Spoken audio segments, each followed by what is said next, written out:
రాష్ట్ర వ్యాప్త పర్యటనకు వైసీపీ అధినేత వైఎస్ జగన్మోహన్ రెడ్డి సిద్ధమయ్యారు. టీడీపీ నేతల అక్రమ దాడులకు బలైన బాధితులను పరామర్శించాలని ఎమ్మెల్సీ సమావేశంలో వైఎస్ జగన్మోహన్ రెడ్డి స్పష్టం చేశారు. ఎన్నికల తర్వాత జరిగిన దాడులపై కేంద్రానికి, రాష్ట్రపతికి ఫిర్యాదు చేయాలని నిర్ణయించినట్లు సమాచారం. ఇంకా ముఖ్యమైన విషయానికొస్తే ఎమ్మెల్సీలతో వైఎస్ జగన్ కీలక వ్యాఖ్యలు. ఎమ్మెల్సీలు ప్రలోభాలకు లొంగొద్దు అని చెప్పారు. తమపై కేసులు పెట్టినా భయపడొద్దు, 40% మంది ప్రజలు మన వైపే ఉన్నారని గుర్తు చేశారు జగన్.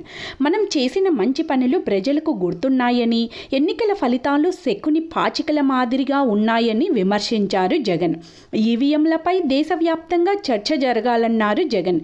ఇంకా బీజేపీ, టీడీపీ, జనసేన హనీమూన్ నడుస్తుంది, వారికి మరికొంత టైం ఇచ్చి ఆ తర్వాత పోరాటం మొదలు పెడదాం అన్నారు జగన్. అసెంబ్లీలో తమ నోరుని కట్టడి చేసే అవకాశం ఉందని, కాబట్టి మండలిలోనైనా గట్టిగా పోరాడదాం అని చెప్పారు జగన్.